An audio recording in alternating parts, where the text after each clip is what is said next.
কারিগরি ত্রুটির কারণে ভারতের ঝাড়খণ্ড রাজ্যের গোড্ডায় নির্মিত আদানি গ্রুপের কয়লাভিত্তিক বিদ্যুৎ কেন্দ্র থেকে বিদ্যুৎ সরবরাহ পুরোপুরি বন্ধ হয়ে গেছে। বিদ্যুৎ কেন্দ্রটিতে ৮০০ মেগাওয়াট ক্ষমতার দুটি ইউনিট আছে।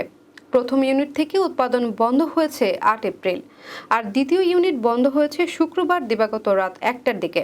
এতে বিদ্যুৎ সরবরাহ ঘাটতি তৈরি হয়েছে। পিজিসিবি ও পিডিবি সূত্র বলছে, আদানি বিদ্যুৎ কেন্দ্র থেকে সরবরাহ শুরু না হলে রোববার লোডশেডিং আরও বাড়তে পারে। ঘাটতি মেটাতে পেট্রোবাংলার কাছে বাড়তি গ্যাস সরবরাহ চেয়েছে পিডিবি।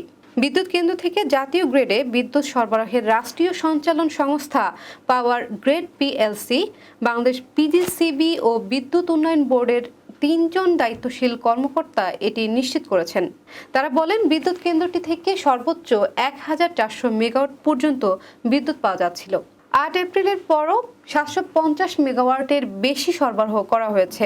এখন আর কোনো বিদ্যুৎ আসছে না। আদানির বিদ্যুৎ কেন্দ্রে ব্যবহৃত কয়লার দাম নিয়ে বিরোধ আছে। এটি নিয়ে আদানি ও পিডিবির মধ্যে আলোচনা চলছে।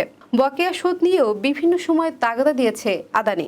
গত বছর একবার বিদ্যুৎ সরবরাহ বন্ধ করেছিল আদানি। এরপর নিয়মিত চলতি বিল পরিশোধ করায় তারা একটি ইউনিটের উৎপাদন চালু করে। গত ফেব্রুয়ারিতে পুরো বিদ্যুৎ সরবরাহের অনুরোধ করে পিডিবি। গত মার্চের শুরু থেকেই দুটি ইউনিটের বিদ্যুৎ সরবরাহ করে তারা।